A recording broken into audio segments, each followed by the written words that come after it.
Nah, tujuannya apa? Yang pertama adalah konsep dasar protokol jaringan itu seperti apa. Lalu arsitektur protokol jaringan, termasuk di dalamnya OSI layer. Masih ingat OSI layer, teman-teman? Minggu lalu kita bahas ya. Misalnya switch itu ada di lapisan OSI layer berapa? 2 atau 1 gitu ya. Di lapisan 1. Lalu ada bridge di lapisan berapa gitu kan. Kita akan kumpas tuntas 1 jam bersama Arnold di sini ya. Oke. Lalu ada yang namanya port UDP dan TCP. Nanti kita lihat ini apa sih si UDP ini, si TCP ini. Ya, ini polontong pisan ada di sini ya gitu ya. Oke. Kita akan coba lihat. Protokol jaringan, apa sih protokol jaringan dikatakan? Adalah aturan-aturan. Protokol itu aturan, teman-teman ya. Makanya orang-orang yang terlibat di situ disebut dengan protokoler. Kalian masih ingat upacara bendera waktu zaman SMA? Kalau masih ada? Masih ingat masih ya? Pak, masih. Pada saat upacara bendera, ada nggak orang-orang yang bertugas yang menaikkan bendera? Orang yang membacakan undang-undang, orang yang membacakan teks Pancasila, ada orang membacakan doa. Ingat nggak seperti itu? Iya, Pak. Ingat. Setahu saya ada. Artinya apa, teman-teman? Pada saat ada sesuatu kegiatan, maka harus ada protokoler, teman-teman, protokol yang mengatur itu. Supaya apa? Jangan paciwiriwuh gitu. Ya, pada saat upacara belum ditunjuk nih protokolnya, siapa yang membacakan undang-undang, siapa yang membacakan doa, siapa yang membawa bendera. Tiba-tiba suruh, "Permana kamu naikin bendera?" Mana siap dia gitu. Misal ya. Jadi harus dibuat dulu protokoler yang menyusun supaya pelaksanaan itu semua berjalan dengan baik, teman-teman. Itu ya konsep protokol. Lalu apa itu TCP? TCP ada yang tahu singkatannya apa? TCP IP ya, teman. Transmission Communication Protocol. IP-nya apa? Internet Protocol. Itu biasanya sobatan, teman-teman ya, TCP IP. Tapi dia mempunyai ada 2 fungsi yang berbeda juga, TCP sama IP. Tetapi biasanya akan bersanding dia, TCP dengan IP. Lalu kita lihat, apa itu TCP IP? Salah satu jenis protokol yang memungkinkan kumpulan komputer untuk berkomunikasi dan bertukar data di dalam suatu jaringan. Apakah bisa? Pertanyaan sekarang, kalau jaringan komputer itu, komputer saya dengan komputer Umar bisa berkoneksi tanpa adanya TCP IP? Nggak bisa, teman-teman. Ya, saya harus punya ID number, Umar punya ID number, maka saya bisa melakukan koneksi berdasarkan ID masing-masing, teman-teman. Siapa yang mengatur itu adalah TCP IP. Ya, seperti kalau kalian lihat, ada nanti kita akan bahas lagi, misalnya penomoran 192.168 titik berapa, lalu diikuti nomor komputernya seperti itu. Oke, nanti lebih bahas di slide berikutnya. Apa yang membuat TCP IP penting, teman-teman? Seberapa penting gitu ya? Kalau dikatakan di sini adalah si TCP IP ini merupakan protokol yang telah diterapkan pada hampir semua perangkat keras dan sistem operasi, serta digunakan untuk berkomunikasi antar sistem. Ya, bagaimana begitu penting? Ya penting banget. Kalau saya nggak tahu alamat Umar, bagaimana saya bisa berkomunikasi dengan Umar? Saya nggak tahu punya nomor teleponnya, nggak tahu alamat rumahnya, lost contact dengan Umar. Bagaimana saya bisa berkomunikasi? Nggak bisa. TCP IP mempunyai peran bagaimana saya menghubungkan Umar dalam satu jaringan, teman-teman ya. Tapi bukan jaringan mafia, teman-teman. Ya, oke. Itu ya.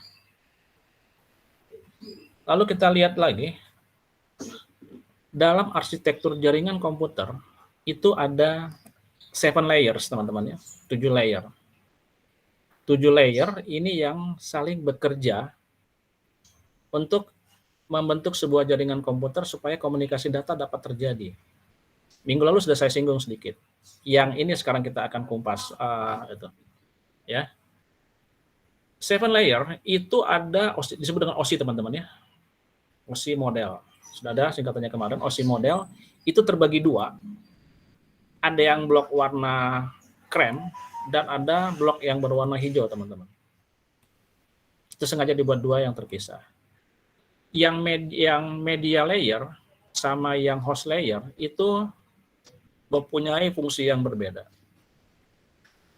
Media layer itu mulai dari layer yang pertama, physical layer, lalu yang kedua data link, ketiga network, lalu diikuti layer keempat itu merupakan ranahnya host player. Ada transport, session, lalu ada presentation dan application. Kalau media layer, teman-teman, itu berhubungan dengan fisik, teman-teman. Apalagi yang nomor satu ini, physical. Dikatakan apa itu physical? Contohnya kalau yang minggu kemarin saya bilang bahwa wireless hub repeater itu termasuk bekerja di mana? Di layer 1. Ya, di layer 1. Lalu ada data link, oke, dan seterusnya. Data link itu apa, teman-teman? Dia ada di framework. Ada di Ethernet. Ethernet itu adalah, kalau masih ingat, jaringan komputer yang menggunakan wire LAN. Ya, jaringan kabel. Lalu ada PPP, ini sama, jaringan komputer juga, ada switch dan bridge. Ya, frame-nya seperti itu. Lalu ada yang ketiga, network. Jaringan itu yang mengurus tentang paket data, teman-teman. Ya, ada IP-nya, ada ICMP, IPsec. IPsec ini adalah IP security, teman-teman. Bagaimana data paket itu dapat dengan selamat sampai ke tujuan. Ya, IPsec security itu ya. Lalu IGMP, nanti kalian boleh cari secara detail di situ ya. Nanti kita akan membahas tentang ini dulu, layer dulu. Yang keempat tentang transport. Ya, ini ada end-to-end connection, TCP, UDP ini ya. Nanti kita bahas lagi. Session, ini yang berhubungan dengan apa? Di situ akan terlihat, teman-teman ya.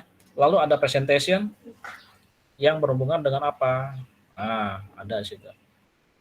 Lalu application, itu yang berhubungan dengan apa? HTTP, FTP gitu ya. Ini yang berhubungan dengan aplikasi. Nanti lebih jelasnya kita dalam masing-masing konteks. Pada yang mau bertanya langsung, teman-teman. OSI adalah untuk menyatakan model jaringan yang melakukan interkoneksi.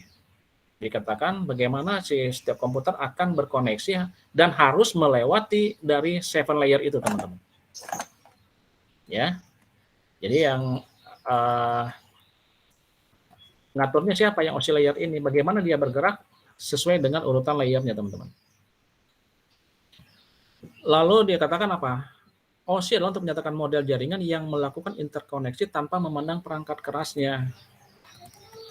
Ya, jaringan komputer saya dengan jaringan komputer Umar, kalau OSI layer ini dia tidak akan melihat spesifikasi komputernya Umar. Ya, pada saat Umar juga mengirim data sama saya juga dia tidak akan melihat spesifikasi hardware saya seperti apa. Ya. Yang penting ada koneksi saja. Hal ini secara tidak langsung menimbulkan modularity, teman-teman. Ini sistemnya knockdown, nanti kita lihat modularity itu apa sih. Modularity adalah mengacu pada pertukaran protokol. Pertukaran protokol itu apa dengan teman-teman di sini? Ya, misalnya dari fisik 1 ke data link dan network dan seterusnya. Itu yang dikatakan adalah bagaimana mengacu pada pertukaran protokol di level tertentu. Jadi kan konsepnya data itu harus melewati layer itu, teman-teman ya, 7 layer itu ya. Tapi pada saat dia harus melewati si layer-layer itu, teman-teman, data tidak boleh rusak. Ya, data tidak boleh rusak. Kalau rusak bagaimana? Berarti si modulator ini nggak berfungsi. Oke. Lalu kita lihat lagi. Ini ilustrasi sederhana, teman-teman. Ya, modularity itu. Kalau itu diibaratkan jasa kurir yang harus melewati atau mengantar data, teman-teman, di sini dilihat bahwa saya akan punya 3 paket data, kuning, hijau, dan merah. Ini bukan balonku, teman-teman ya. Ada paket kuning, hijau, dan merah. Di mana saya harus membawa paket ini ke dalam pesawat. Nah, si paket ini harus diantarkan ke pesawat, misalnya ke Umar, tapi lewat pakai pesawat, teman-teman. Pertanyaannya sekarang adalah, masalah nggak kalau paket itu, atau bagaimana si paket itu bisa sampai ke pesawat? Gitu ya, sekali lagi saya ulang. Saya harus mengantarkan 3 paket kuning, hijau, dan merah. Paket ini akan diantar oleh pesawat. Itu. Tetapi masalahnya saya harus tahu bagaimana caranya si 3 paket ini akan masuk ke pesawat. Si modularity, teman-teman, ya modularity itu nggak penting si paket itu dibawa pakai apa, pakai jasa kurir kah, atau pakai Tiki, atau pakai Grab gitu ya, atau pakai kontainer, atau dibawa tangan dijinjing gitu, atau pakai sepeda, nggak penting bagi modularity. Yang penting 3 paket itu harus masuk ke pesawat. Itu konsepnya, teman-teman. Paham ya? Dia tidak berbicara yang penting si paket itu masuk ke pesawat bagaimana caranya gitu. Nggak penting dia bagaimana caranya, yang penting ada di dalam pesawat. Itu modularity, teman-teman. Lalu kita lihat lagi. Ya, bagaimana OSI layer itu bekerja ketika data ditransfer, teman-teman. Ya, melalui jaringan, sebelumnya data tersebut harus melewati ke-7 layer ini, teman-teman. Ya, ke-7 layer ini.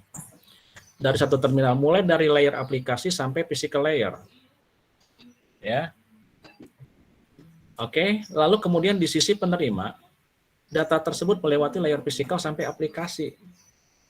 Saya kasih warna yang dulu, teman-teman.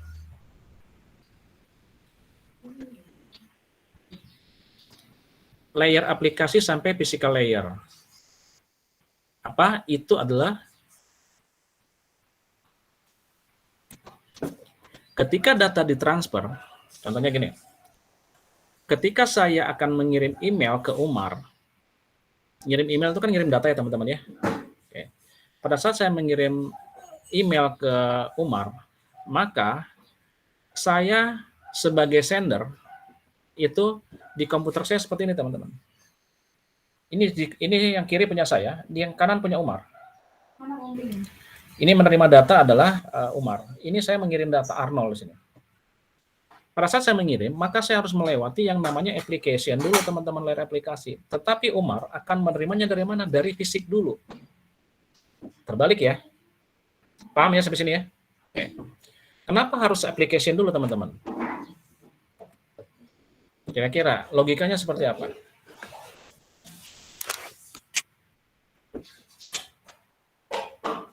Kenapa saya di sender harus melewati layer aplikasi dulu? Ada yang tahu nggak? Kira-kira saja, nggak usah harus benar. Sok Umar lah, saya ngirimnya ke Umar. Umar harus tanggung jawab.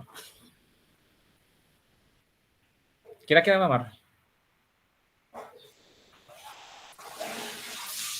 Oke, diam ya. Berarti belum tahu jawabannya. Saya bilang belum tahu, bukan tidak tahu. Nah, pada saat saya mengirim, teman-teman, maka saya harus yang namanya masuk ke, saya perbesar dulu, teman-teman ya. Nah, kemarin saya coba di slideshow tidak terlihat sama kalian. Saya akan coba perbesar saja. Yang kiri Arnold, yang kanan Umar. Ya. Pada saat saya mengirim data, maka saya bekerja pada OSI layer yang application dulu, teman-teman. Kenapa? Contoh, kalau saya akan ngirim email ke Umar, maka saya harus membuka aplikasi dulu dong. Ya, apakah pakai Gmail, apakah pakai Yahoo, apakah pakai Eudora gitu ya. Kan saya harus buka aplikasi dulu, betul nggak? Ya. Pada saat saya sudah buka aplikasi, maka dia langsung masuk ke kirim ya aplikasi, saya pakai Gmail. Lalu dia masuk ke layar presentasi. Nanti kita akan lihat masing-masing. Aplikasi ke presentasi, lalu ke session, ke transport, lalu dikirimkan, lalu masuk ke jaringan, lalu masuk ke data link, bisa modem di situ, lalu ke fisik. Nah, pada saat dia fisik, teman-teman, ya, fisiknya apa? Berarti data saya harus melewati yang terakhir yang namanya fisik. Fisik itu apa? Misalnya kartu jaringan, teman-teman. Modem ya. Nah, saya harus melewati itu. Terakhir, si data saya harus melewati itu dong. Ya, kartu jaringan yang terakhir. Tetapi pada saat Umar menerima,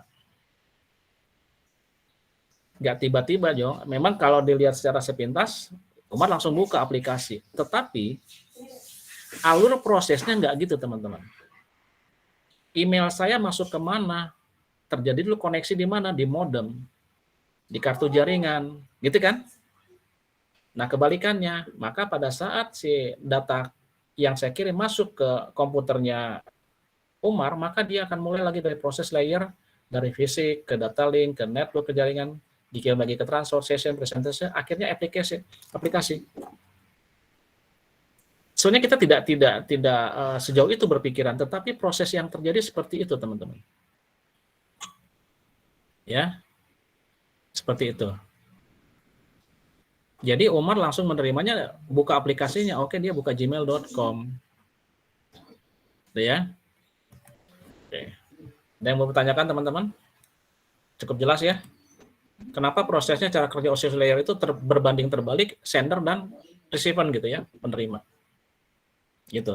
Kita hanya tahunya oke buka aplikasi. Padahal yang bekerja tidak seperti itu. Ada proses di dalamnya yang tidak kita ketahui. Oke, next. Penggunaan model OSI adalah untuk membantu desainer jaringan memahami fungsi dari tiap-tiap layer yang berhubungan dengan aliran komunikasi data. Siapa desainer jaringan? Orang-orang yang bekerja dalam struktur jaringan, teman-teman. Pada saat kalian jago di jaringan komputer, maka kalian menjadi seorang desainer jaringan. Apa sih yang dibutuhkan? Bagaimana saya membuat layer fisik? Apakah saya harus menggunakan kabel atau non-kabel? Lalu aplikasi apa yang digunakan? Sama seperti IL Unibi, teman-teman. Ya. Kita apa yang dibutuhkan, aplikasi apa? Bagaimana kalau nanti saya harus ngechat? Bagaimana kalau nanti ada video conference? Itu dipikirkan oleh desainer jaringan komputer. Apa yang dibutuhkan, aplikasi apa? Lalu koneksinya seperti apa? Itu, teman-teman. Oke, kita bahas satu-satu OSI layer itu. Lakukan dengan bahagia, teman-teman ya. Ya, saya selalu seperti itu. Oke. Layer yang pertama. Application. Menyediakan jasa untuk aplikasi pengguna. Layer ini bertanggung jawab atas pertukaran informasi antara program komputer. Ya. Pada intinya, layer 1 ini menyatakan bahwa semua aplikasi yang berhubungan dengan jaringan komputer, teman-teman. Yang kita gunakan dalam jaringan komputer. Yang kedua, layer 2 presentation. Tanggung jawabnya apa? Bagaimana data dikonversi dan diformat untuk transfer data. Contoh konversi format teks ASCII untuk dokumen, GIF, gambar, dan JPG untuk gambar juga. Kalian masih ingat pada saat saya bilang bahwa bagaimana si data itu, data kita kan adalah data analog, teman-temannya teleponnya, berubah menjadi data digital. Yang merubah siapa? Modem kan? Nah, yang ini presentasi dia bagaimana merubah format teks yang kita kirimkan. Wah, susah kali ngomongnya. Kita kirimkan menjadi sebuah format kode ASCII. Pernah dengar ASCII? Belum pernah? Belum. Kode ASCII itu, teman-teman, kode yang dibuat oleh American Standard Code International, ya, ASCII itu ya, menyatakan kode-kode yang absolut. Kalian pernah nggak gini, suatu saat kalian buka Microsoft Word, ternyata isinya sudah berubah menjadi kode-kode yang tidak kalian kenal. Kok tiba-tiba nanya, saya udah ngetik panjang-panjang, tapi tiba-tiba kok keluarnya kode-kode kayak gini, kagak ngerti gitu. Pernah nggak? Pernah, Pak. Pernah ya. Nah itu teman-teman kode ASCII. Ya, kode itu melambangkan suatu data juga, teman-teman. Ya, saya tidak hafal semua. Kalau saya pengen hafal ya saya buka di internet juga banyak ya. Tapi contohnya gini. Kalau saya buat programan, buat sebuah program coding, teman-teman ya. Coding. Lalu saya akan membuat bagaimana si komputer itu bekerja kalau si usernya menekan tombol enter. Ini saya cerita dikit tentang pemrograman. Maka saya akan membuat sintaks.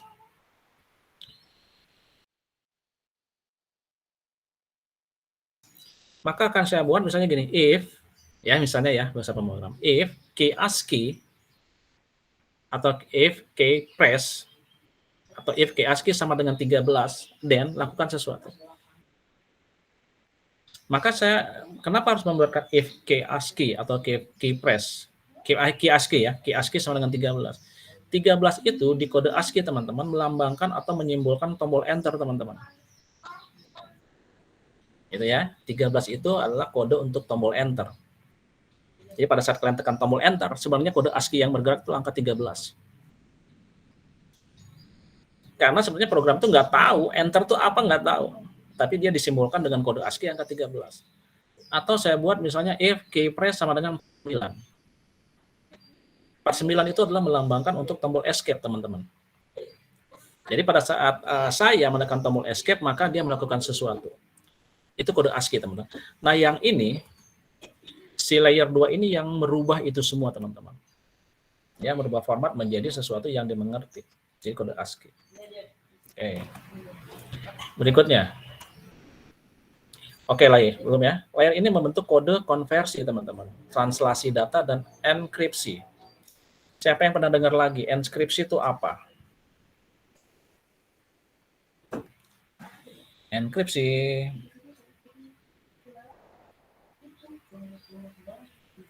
Belum pernah dengar? Oke.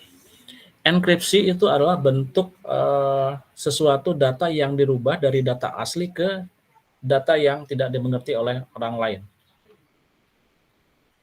Ya, jadi gini teman-teman. Kalau saya mengantar, ya, saya membawa durian, teman-teman. Ya, durian. Ternyata durian itu di dalamnya sudah saya buka. Dalamnya saya isi jeruk, teman-teman. Ya. Enkripsi itu seperti itu. Pada saat saya membawa durian, maka akan terlihat apa? Orang akan melihat saya membawa durian, teman-teman. Padahal durian itu hanya sebagai enkriptnya saja. Orang nggak ngerti. Orang hanya melihat, oh, Arnold bawa durian. Padahal dalamnya jeruk, teman-teman. Saya mau bawa ini ke Umar. Ya, Umar sangka, oh, Pak Arnold bawa durian, pas dibuka sama Umar, dalamnya jeruk. Nah, gitu. Ya, jadi orang nggak akan tahu itu bentuk enkripsi seperti itu, teman-teman.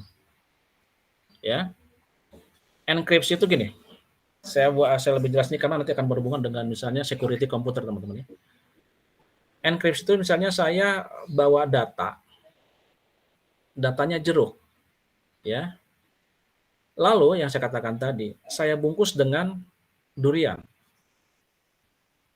Di perjalanan orang akan melihat durian kan, teman-teman ya. Sampai ke tempat tujuan, saya bongkar lagi. Ternyata ya bukan durian yang saya bawa, dalamnya adalah jeruk. Itu enkripsi, teman-teman. Jadi merubah data asli ke data yang disamarkan. Tetapi pada saat sampai ke Umar, data yang disamarkan dikembalikan menjadi ke data aslinya, teman-teman. Proses merubah jeruk menjadi durian itu namanya enkripsi, teman-teman.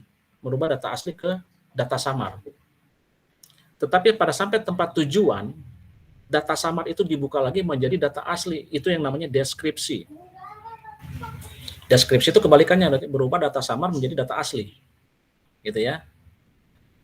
Nah, proses dua-duanya itu, enkripsi dan deskripsi itu yang disebut dengan, kalau kalian pernah dengar, namanya kriptografi, teman-teman. Ya, kriptografi adalah bagaimana seni atau bagaimana cara menyandikan data.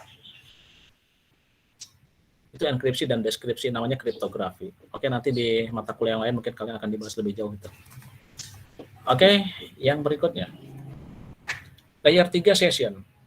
Menentukan bagaimana dua terminal menjaga, memelihara, dan mengatur koneksi. Bagaimana mereka berhubungan satu sama lain. Yang layer 3 ini berhubungan gini. Dia mempunyai tanggung jawab bagaimana saya bisa koneksi jaringan komputer saya tetap bisa bekerja. Gitu ya. Supaya apa bisa bekerja? Supaya saya bisa berkomunikasi dua arah. Mengirim dan menerima. Tugasnya siapa? Ya session ini. Gitu ya. Oke, next. Layer 4, transport. Bertanggung jawab membagi data menjadi segmen. Segmen ini adalah, teman-teman, sebutan untuk data yang dikirim, teman-teman, di TCP/IP. Data dikirim dalam bentuk apa? Dalam bentuk segmen, ya. Lalu menjaga koneksi logika end-to-end antar terminal dan menyediakan penanganan error handling, teman-teman, transport ini. Oke, saya gantian sekarang, jangan sama Umar terus, capek Umarnya gitu-gitu ya. Dijadikan percontohan terus. Saya akan ganti ke Salman sekarang. Transport ini bertanggung jawab untuk membagi data menjadi segmen, menjaga koneksi logika end-to-end. Saya akan ngirim lagi ke Salman ya, ngirim sesuatu, ngirim data. Maka si transport ini akan meyakinkan bahwa saya akan data saya akan terkirim tepat ke Salman. Ya. Bagaimana kalau misalnya tidak terkirim, teman-teman? Maka si tugasnya si transport ini harus bertanggung jawab ke saya. Kenapa transport kamu tidak bisa kirim ke Salman? Contoh gini, teman-teman. Pernah nggak ngirim email ternyata salah alamat, teman-teman? Pernah? Nah, Pernah. Apa yang dibalas oleh aplikasi itu terhadap kalian? Ada notifikasi nggak? Atau dicuekin aja? Biasanya ada daemon failure ya, teman-teman ya. Akan dibilang bahwa data tidak terkirim, alamatnya mungkin salah, gitu. Itu yang namanya error handling, teman-teman. Dia punya tanggung jawab. Kalau tidak terkirim, harus lapor sama saya yang mengirim. Ya, nggak boleh diabaikan begitu saja, karena saya ngirim, dia harus tanggung jawab. Data saya harus sampai sama Salman. Kalau ada masalah, kasih tahu sama saya, gitu. Itu yang namanya layer 4 transport. Layer 5 network, jaringan bertanggung jawab menentukan alamat jaringan dan menentukan rute yang harus diambil selama perjalanan. Mantap. Oh, boleh kadang deh. Dan menjaga antrian traffic jaringan. Data plan ini berbentuk paket. Yang network, teman-teman, ya. Network ini adalah bagaimana dia menentukan rutenya, teman-teman. Ya. Menentukan rute. Kalau saya ngirim ke Salman, si layer network ini, ya, network ini akan bertanggung jawab menentukan rutenya harus kemana, teman-teman. Kenapa dia harus tentukan rute? Karena supaya tidak berbenturan dengan jaringan yang lain. Nanti traffic jam. Ya. Jangan lewat sinilah, lewat muter sini supaya sampai ke Salman. Kenapa? Ini antriannya sedikit, cepat gitu ya. Si network yang bekerja untuk itu, teman-teman. Dia yang menentukan alamat. Oke, kirim ke Salman ya. Oke, network bilang nih alamatnya di sini ya. Addressnya sekian. Oke, kirim. Yang ngirim siapa? Transport tadi, teman-teman. Transport ini yang memastikan data itu harus sampai ke tujuan. Lalu layer 6, physical. Memproses data menjadi bit dan mentransfernya melalui media seperti kabel dan menjaga koneksi fisik antar sistem. Memproses data. Data yang dikirimkan selalu dalam bentuk bit ya, teman-teman ya. 01011000 agorolong gitu kan. Nah, ini dia fungsinya sebagai fisik. Bagaimana data itu dirubah menjadi sebuah media atau dalam bentuk bit ya, teman-teman ya. Oke, next. Oke. Sekarang implementasinya seperti apa? Ini ada UDP dan TCP/IP, teman-teman. UDP sama TCP, TCP itu sama. Secara fungsi sama. Samanya apa? Sama-sama untuk mengirimkan data. Bedanya di mana kita lihat. Dikatakan UDP, User Datagram Protocol, ya ini protokol yang untuk mengirim data juga, transfer data. Memberikan alternatif transport untuk proses yang tidak membutuhkan pengiriman yang handal. Yang TCP, teman-teman, handal dia. Kalau UDP ini enggak. Ya, hanya alternatif saja. Oke. Mau nggak nih pakai UDP transfer datanya? Tapi nggak handal, ya. Nah, itu pilihan, teman-teman ya. Oke. Lalu UDP merupakan protokol yang tidak handal karena itu tidak menjamin pengiriman data atau perlindungan duplikasi. Pokoknya mas saya ngirim aja, mau sampai mau nggak kemangke. Itu UDP, teman-teman, nggak tanggung jawab dia. Tapi kalau TCP/IP dia akan konsisten dan akan menjaga bahwa data itu tetap sampai. Teman-teman yang ada cendolnya diminum dulu ya. Ini perjalanan kita masih panjang, masih ada 420 slide lagi. Oke. Lalu UDP tidak mengurus masalah penerimaan aliran data dan pembuatan segmen yang sesuai untuk IP. Lalu UDP cocok digunakan untuk sistem multicast dan video broadcasting, teman-teman. Multicast ini dan broadcasting ini UDP ini digunakan di mana, teman-teman? Game online, teman-teman ya.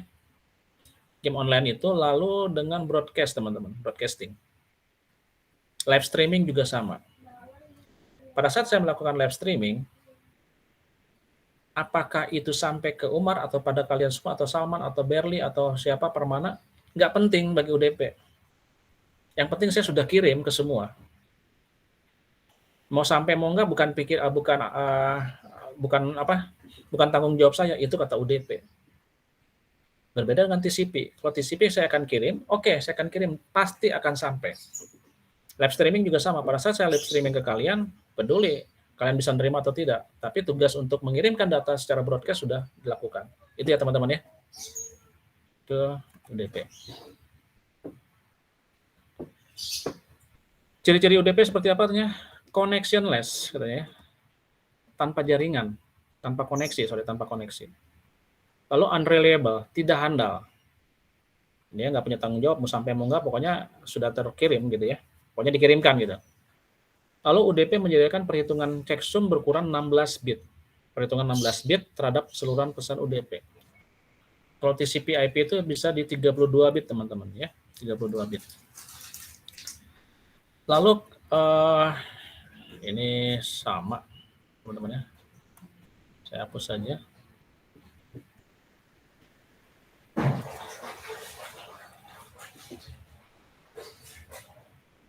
Ini saya hapus juga karena hampir sama. Nah ini, ciri-cirinya seperti ini. Protokolnya ringan, makanya cepat gitu ya. Protokol lapisan aplikasi yang mengimplementasikan layanan keandalan. UDP ini cepat banget teman-teman dibanding TCP. Kenapa? Kalau UDP itu yang penting ngirim. Dia tidak berpikir atau enggak. Ilustrasi yang sederhana gini teman-teman. Pernah lihat loper koran? Pernah lihat? Tapi sekarang kayaknya udah jarang ya loper korannya. Betul nggak? Ya. Boleh ada bersuaranya supaya saya tidak ngobrol seperti di kuburan ya teman-teman ya. Nah, kalau lihat loper koran teman-teman, kalau kita ibaratkan UDP ini sama TCP ini loper koran, maka UDP adalah tipe loper koran yang jalan lempar, gitu ya. Orang dilempar ke rumah. Nggak peduli dia mau sampai sama orangnya atau masuk ke kolam atau mau nyangkut di genteng, nggak peduli, yang penting dilempar sampai ke rumahnya. Tetapi kalau TCP ini loper koran yang modelnya kayak gini teman-teman. Dia akan diam dulu di rumah tujuan, diketok kalau nggak ada orang, ya, sampai orang itu muncul. Pak, Bu, Mas, Mbak, ini korannya ya. Tanggung jawab. Pasti sampai nggak itu koran? Sampai. Sampai ya. Pasti sampai. Bagaimana kalau nggak ada orangnya? Dia mungkin lewat dulu, atau dia tunggu nggak mungkin dia lewat dulu. Nanti akan balik lagi teman-teman. Orangnya ada nih, oke saya kasih. Gitu. Tapi dari segi kehandalan kan TCP yang handal, karena pasti sampai datanya. Bagaimana kalau dari segi kecepatan teman-teman? Cepat yang mana? UDP atau TCP?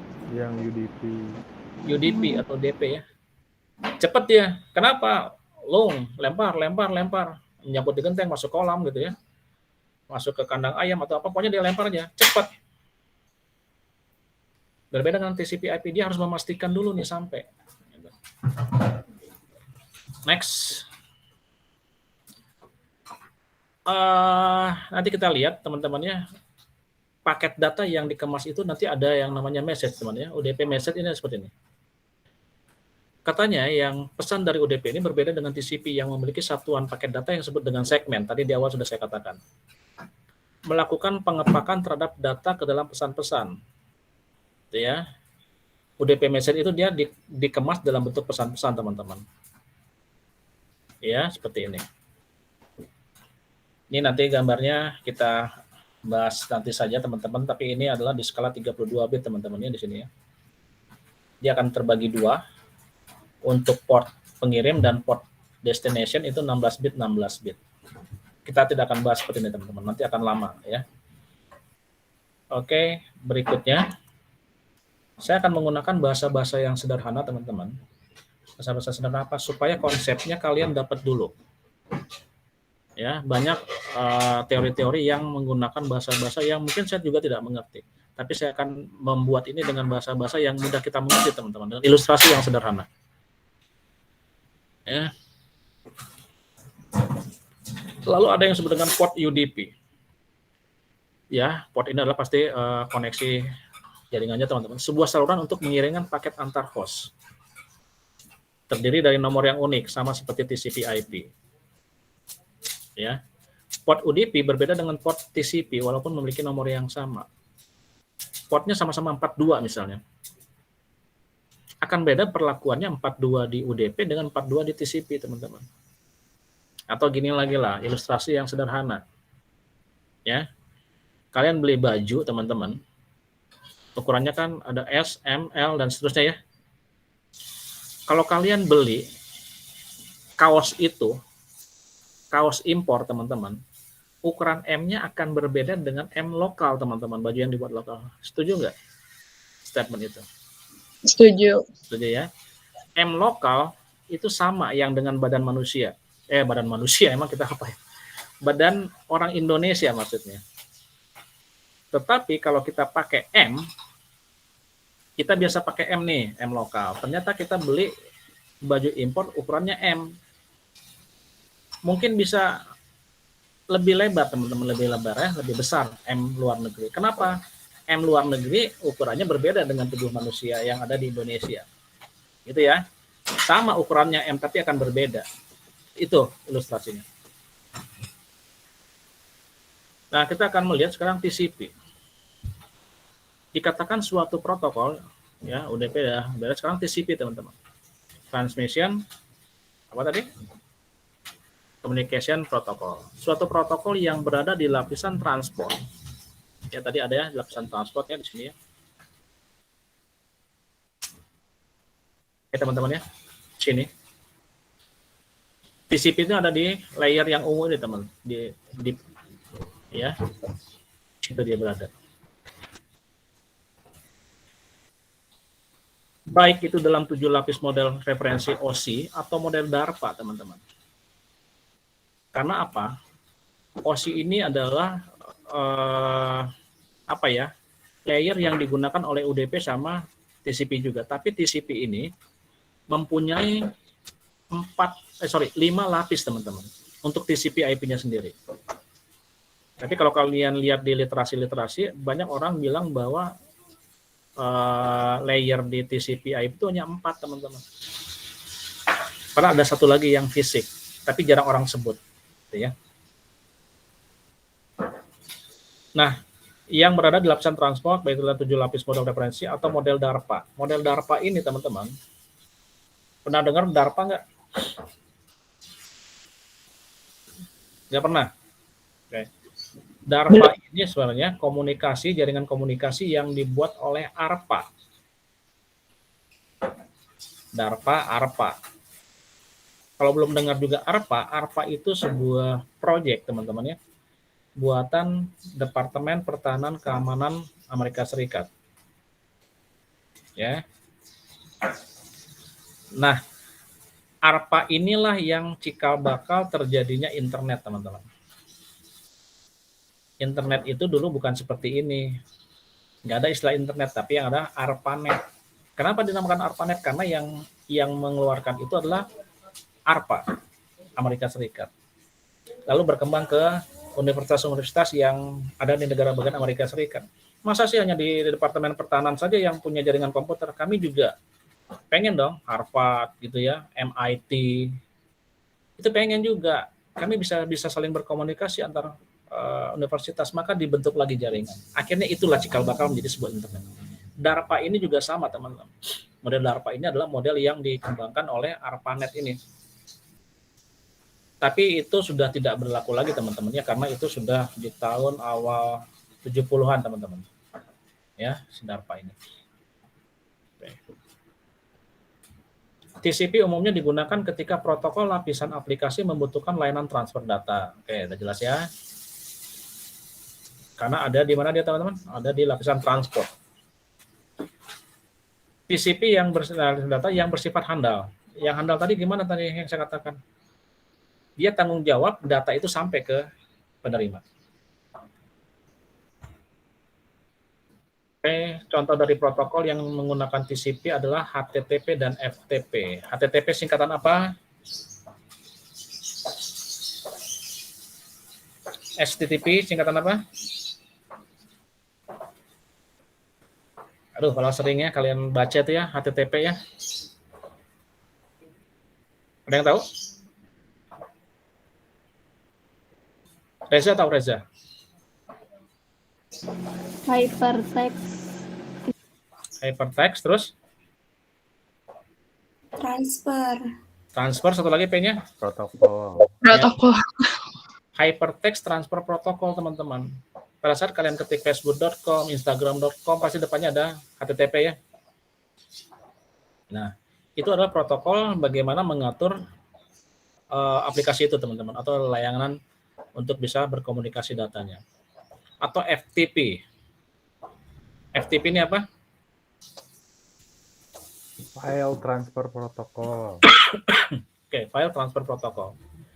Kita bisa download, bisa upload, karena ada protokol yang namanya FTP ini, teman-teman.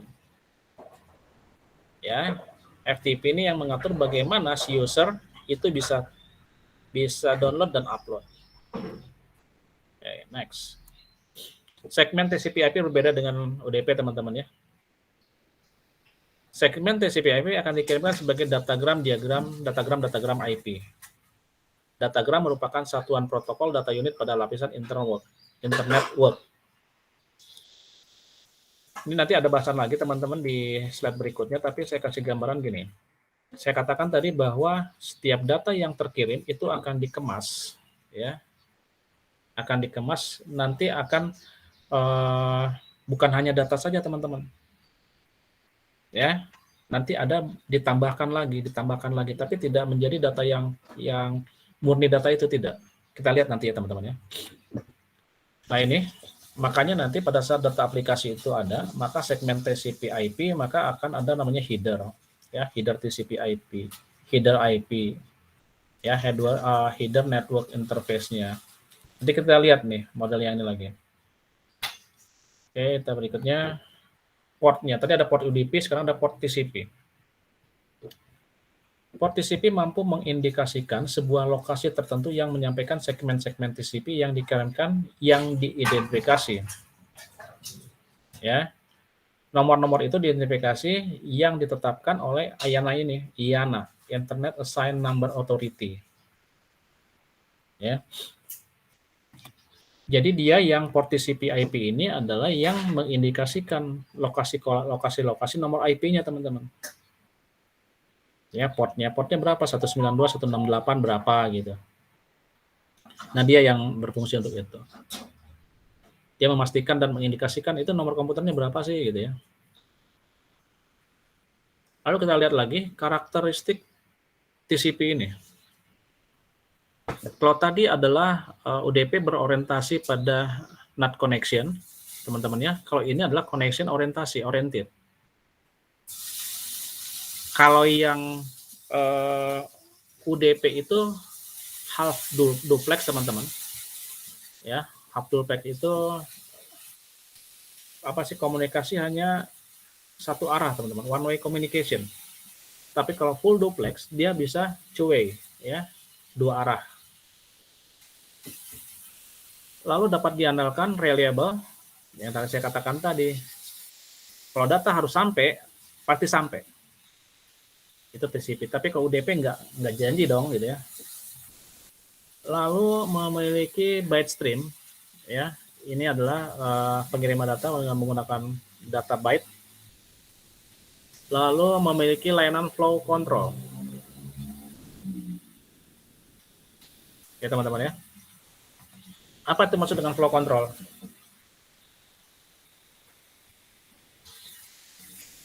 bagaimana si TCP/IP ini ya memastikan semua itu berjalan dengan baik. Ya, sama halnya kalian pernah beli paket teman-teman dari jasa kurir?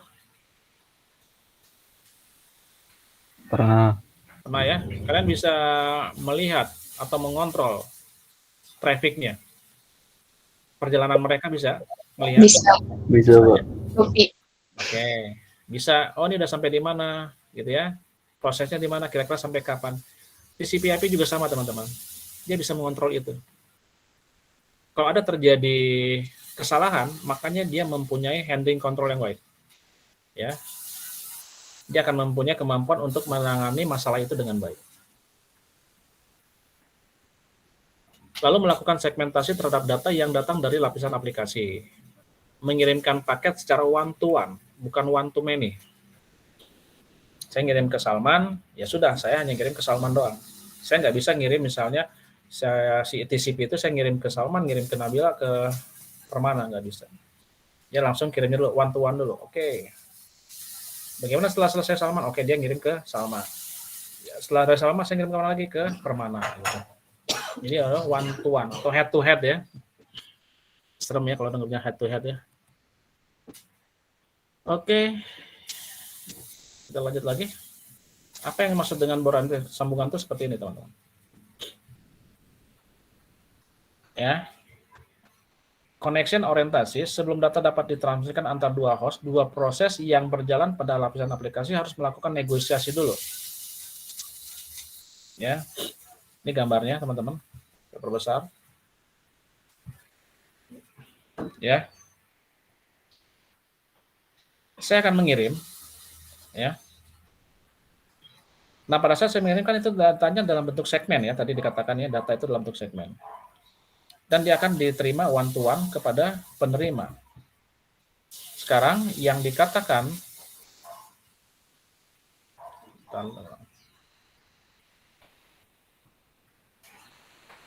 harus negosiasi dulu. Kalau TCP/IP gini teman-teman, saya ngirim ke Reza ya.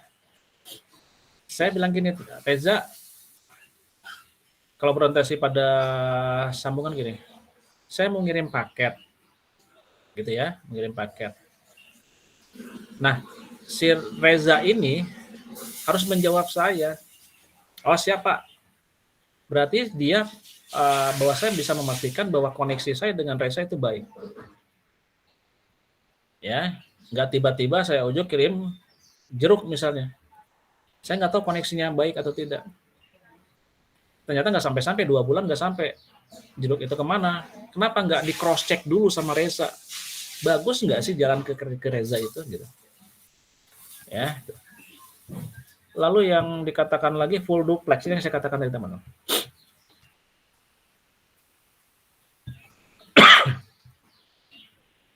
Besar lagi. Di UDP seperti ini teman-teman ya. Half duplex. Direction of data at time 1. Ya. Di sini direction of data at time 2. Jadi waktu pertama dia hanya bisa mengirim saja dulu ke workstation ke workstation. Tidak bisa pada saat yang bersamaan dia kirim balik lagi, nggak bisa. Itu half duplex. Itu terjadi pada UDP. Bagaimana dengan full duplex teman-teman? Ya. Full itu artinya direction of data all the time. Jadi dia bisa berkomunikasi 2 arah langsung, nggak nunggu dulu. Kalau half itu nunggu dulu, diterima baru ada balasannya, gitu ya. Tapi berkomunikasi 2 arah seperti itu ya.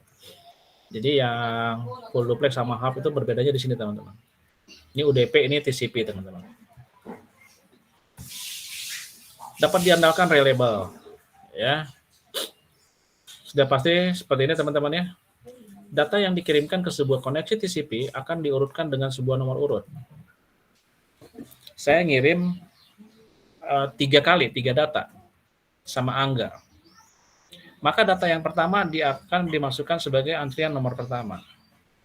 Data yang kedua akan dimasukkan ke data antrian nomor 2. Ketiga data antrian nomor 3. Segitu seterusnya.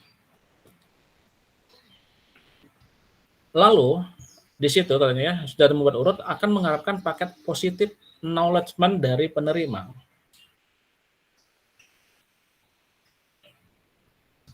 Oke. Jadi gini, ya, bahasa yang sederhananya. Reza, saya mau ngirim paket. Ya, Reza bilang gini, oke Pak.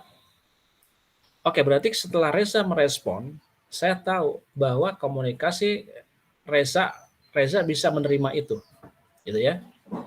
Tetapi pada saat saya bilang gini, Reza, saya mengirim paket ya, Rezanya diam gitu, nggak respon, gitu ya.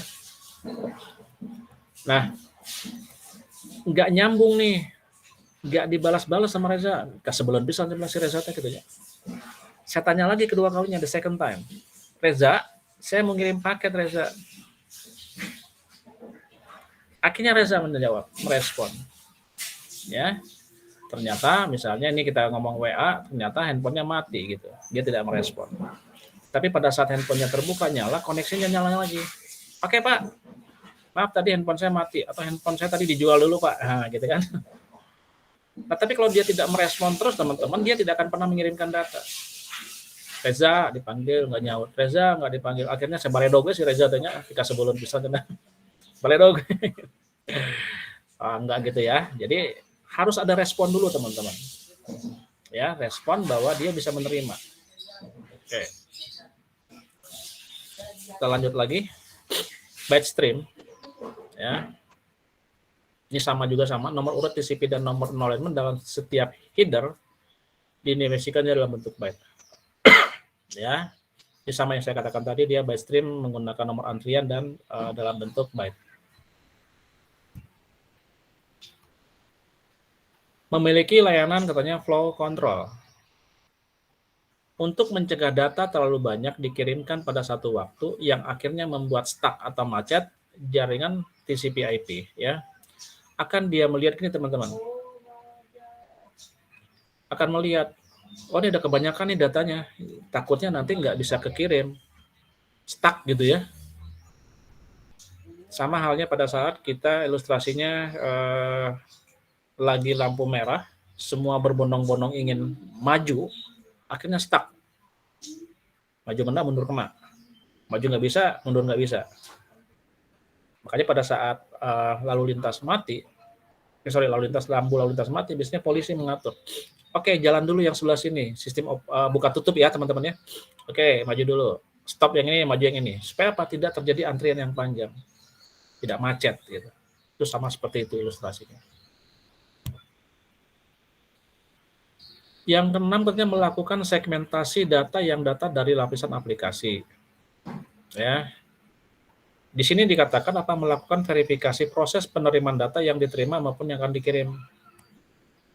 Diverifikasi nih data yang dikirim apa, gitu ya. Nanti data yang diterima apa, harus jelas. Kalau ngirim jeruk ya jeruk, diverifikasi harus jeruk. Kalau ngirim belimbing ya harus belimbing diverifikasi. Tadi sudah saya sebutkan mengirimkan paket secara one to one, ya. Jadi dia katakan harus one to one dari satu komputer ke komputer. Setelah itu dia ke komputer yang lain, tidak bisa one to many. Nah teman-teman gini, perbedaan antara port TCP dan UDP. Tadi kita UDP sudah bahas, TCP sudah kita bahas. Sekarang perbedaannya apa sih teman-teman? Port TCP mempresentasikan satu sisi dari sebuah koneksi. TCP untuk protokol lapisan aplikasi ya. Kalau TCP itu di aplikasi. Sedangkan port UDP mempresentasikan sebuah antrian pesan. Nah, sini udah beda teman-teman ya. Ini kan tadi dalam bentuk segmen, ini dalam bentuk pesan. Lalu protokol lapisan aplikasi yang menggunakan port TCP dan port UDP tidak harus sama yang kita katakan tadi. Kalaupun sama nomornya teman-teman, maka berbeda perlakuan antara nomor UDP sama nomor TCP. Tuh. Ini teman-teman ya seperti ini.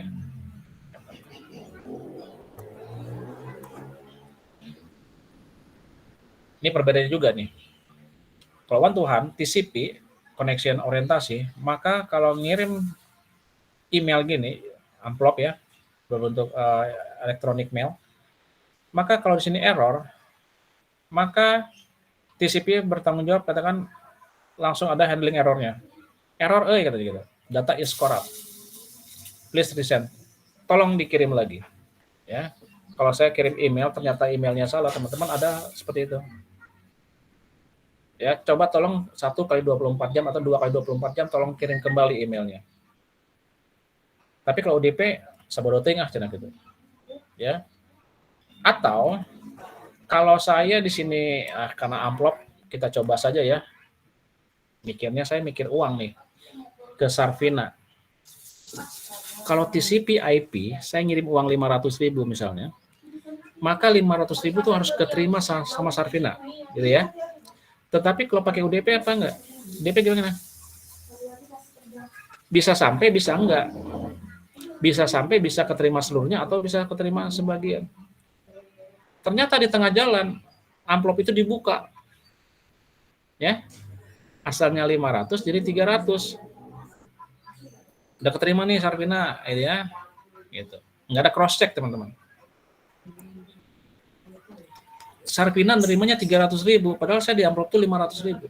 Jadi bisa saja data itu tidak keterima utuh, teman-teman. Bisa jadi korup. Ya.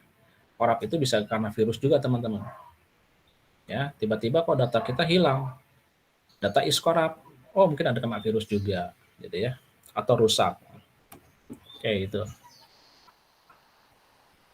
Lalu ada dikenal yang namanya TCP three-way handshake gitu teman-teman ya. Handshake itu apa teman-teman? Salaman ya? Betul ya? Betul, Pak. Handshake gitu. Tapi di sini katanya 3 bersalaman gitu. 3 orang bersalaman. Ilustrasinya gini. Ada 3 orang yang saling bersalaman. Ilustrasinya. Proses pembuatan koneksi TCP disebut juga dengan three-way handshake gitu teman-teman. Menggunakan proses jabat tangan yang sama untuk mengakhiri koneksi yang dibuat. Menjamin 2 host yang sedang terkoneksi tersebut telah menyelesaikan proses transmisi data. Gini teman-teman. Saya ngirim uang sama ngirim data lah yang uang. Ngirim data ke Sarvina. Saya ketemu sama Sarvina. Ini ilustrasi logiknya ya. Saya salaman sama Sarvina. Oke Sarvina, saya mengirim data. Ya, saya kirim datanya. Setelah data diterima Sarvina, saya memastikan lagi dengan cara apa? Dengan cara salaman. Oke, Sarvina sudah diterima ya, salaman lagi. Saat memberi saya salaman, lalu proses pemberiannya, lalu setelah selesai, salaman lagi. Ya.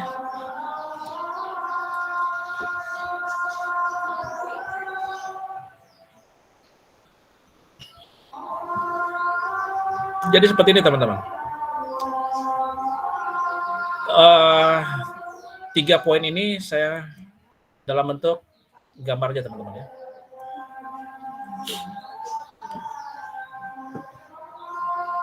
Ini misalnya saya teman-teman ya, kliennya. Ini klien.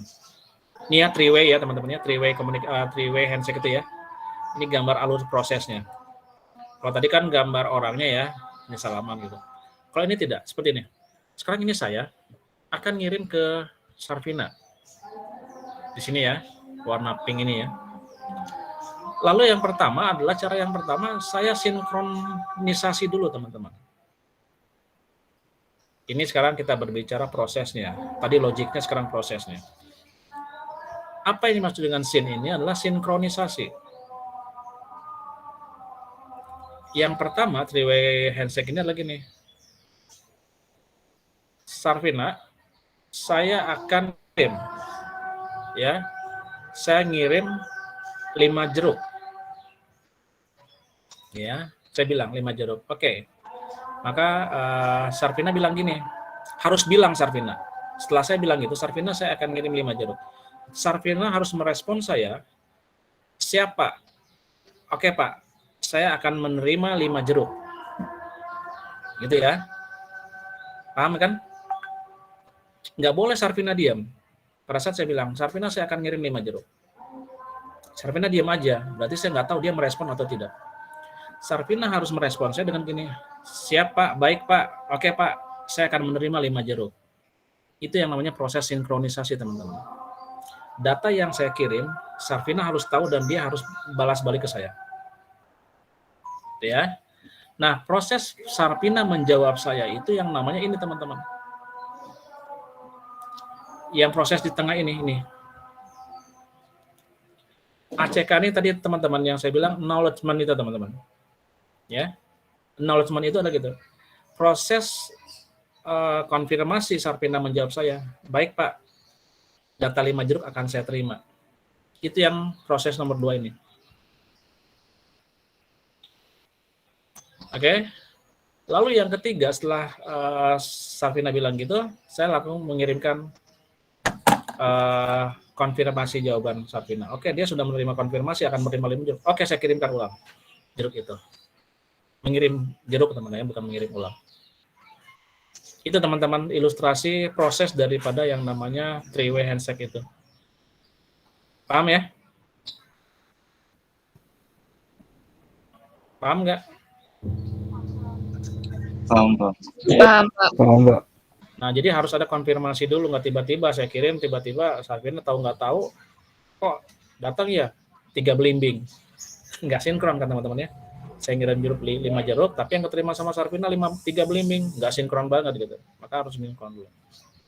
Itu yang namanya three-way handshake itu teman-teman. IP, Internet Protocol. Ini temannya si TCP/IP, si TCP makanya disebut TCP/IP. IP ini adalah protokol selapian jaringan network layer dalam OSI referensi model atau protokol lapisan internet work ya dalam DARPA tadi untuk melakukan pengalamatan dan routing paket. Fungsinya untuk apa? Dikatakan adalah untuk sebagai routing. Routing itu adalah ini teman-temannya, ini routing ya. Kelihatan teman-teman? Ini Gunting, routing. Pak. Hah? Gunting. Ini gunting teman-teman ya. Routing itu adalah bagaimana dia membuat rute ke alamatnya. Misalnya saya mau ngirim ke Adam, oke Ras Adam, ini saya mau ngirim, dia akan mengecek protokol IP ini. Berapa protokol IP-nya Sadam? Ya, itu. Lalu yang kedua, protokol IP merupakan salah satu protokol kunci di dalam kumpulan protokol TCP/IP. Ya iya dong, kuncinya ya. Bagaimana saya mau mengirim data yang tidak jelas alamatnya? Pokoknya kirimlah kemana aja, kan nggak mungkin kayak gitu ya. Kirim coba ke alamat Jalan Aceh nomor 5. Jelas. Ya, Aceh nomor 5. Routingnya di mana? Oke. Tidak harus jalan yang biasa dahulu. Pokoknya saya akan membuat rute yang terpendek bisa sampai ke Aceh 50, Aceh nomor 50. Bagaimana kalau yang jalan terpendek itu macet, teman-teman? Maka dia routing kembali. Oh, mungkin dia harus muter lewat mana? Lewat Kosambi dulu, gitu ya. Dan seterusnya. Itu makanya kenapa harus penting, karena supaya alamat itu sampai dan tidak macet juga. Dilakukan pemetaan routing, rute.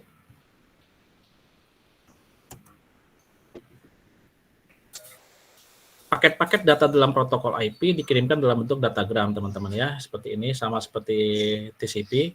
Sebuah datagram IP terdiri atas header IP dan muatan. Muatannya atau kontennya, teman-teman, itu disebut dengan payload. Ya, payload. Ada payload udara, pesawat udara ya, pilot ya. Itu mah pilot ya, teman-teman ya. Ya, payload. Oke. Sama. Yang saya katakan tadi, pada saat kita mengirim data, itu tidak hanya datanya saja yang terkirim, nanti akan ditambahkan teman-teman di OSI layer itu. Ya, ada headernya gitu ya. Lalu kita ada payload. Tugas IP apa sih dan fungsinya? Mengantarkan datagram tersebut sampai tujuan. Jika melewati suatu gateway atau gerbang, maka ia kemudian akan menambahkan header miliknya. Ini teman-teman. Yang tadi saya katakan data, kalau di TCP/IP itu adalah segmen, ya. Pada saat saya mengirimkan email, teman-teman, data, maka data yang asalnya satu kotak ini, teman-teman, ya di aplikasi misalnya Gmail gitu ya, email. masuk ke transport, dia dirubah datanya plus ada TCP header-nya. TCP header-nya. Header-nya ya teman-teman ya. Lalu dari transport, dia dikirim ke jaringan, ke network. Oke. Datanya sekarang sudah, harusnya hanya datanya segini kan. Sekarang jadi lebar. Kenapa? Ada TCP header-nya di sini. Lalu apa lagi? Di network ditambahkan lagi. Supaya sampai nomor IP address-nya berapa. Gitu. Tambahkan ada IP address. Asalnya data 1 masuk ke transport, jadi ada TCP header-nya. Dikirim ke network, ditambah lagi ada data TCP header sama IP header-nya lagi. Ada 3 tuh teman, 2 tambahannya kan. Nah, sampai ini batas datagramnya, lalu masuk ke link teman-teman. Ditambahkan lagi. Sekarang datanya sudah terbungkus. Ya, TCP-nya sudah terbungkus, IP-nya sudah terbungkus, maka datanya jadi selebar ini. Ditambahkan lagi teman-teman, Ethernet header-nya. Makanya header-nya di berapa? 1, 2, 3 teman-teman. Ya, data plus 3 header gitu ya. Ini tugas dan fungsinya. Oke, yang paling ditunggu-tunggu teman-teman. Slide terakhir ya. Pada senyum-senyum semua, langsung nanti semangat semua kan, lihat tuh langsung bergairah semua kan. Dibilang slide terakhir. Kita lihat. Apa sih yang termasuk dengan terbungkus IP header itu? Ada di dalamnya source address teman-teman. Ya.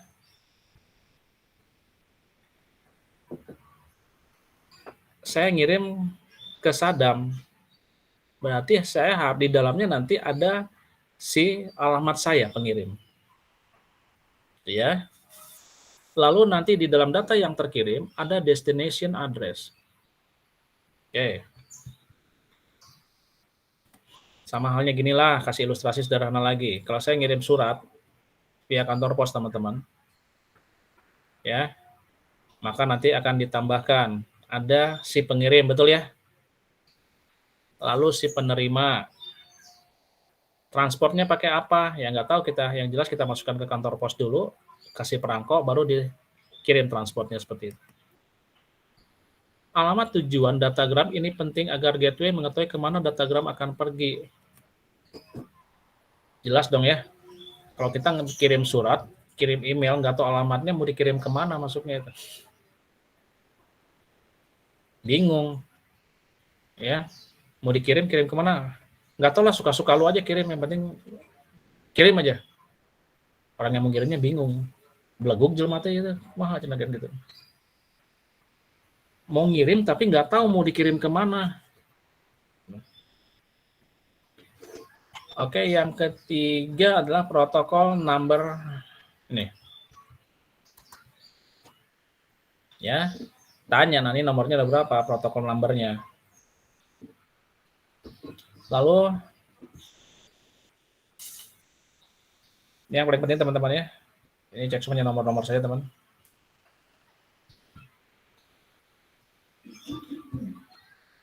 IP header ini adalah untuk meyakinkan bahwa header tidak mengalami kerusakan.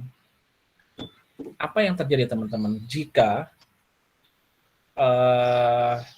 IP header ini rusak teman-teman?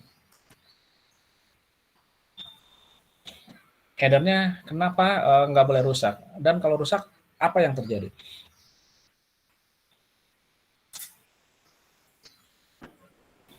Nggak akan kekirim, Pak. Kenapa, Sadam? Nggak akan kekirim. Alasannya nggak bisa kekirim kenapa?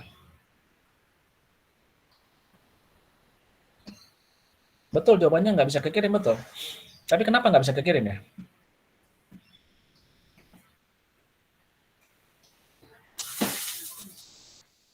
Oke, ilustrasi sederhana lagi. Kirim surat, ya, pakai amplop. Ada pengirim dan penerima. Ternyata amplopnya rusak, teman-teman. kena air tumpahan kopi atau apa gitu ya di kantor pos. Bisa kekirim nggak? Nggak akan bisa kekirim teman-teman. Apalagi kalau sampai menghapuskan atau menghilangkan alamat penerima. Kantor pos bingung, ya rusak gitu ya. Nggak tahu nih mau dikirim kemana, ya nggak bisa kekirim. Paling nanti dibuat notifikasi di situ, jebret dicap alamat tidak dikenal. Padahal bukan alamat tidak dikenal karena rusak teman-teman. Rusaknya bukan dari si pengirim, tidak. Gitu ya, dalam prosesnya jadi rusak. Maka dia tidak boleh rusak supaya apa? Sampai ke tujuan dengan selamat. Gitu.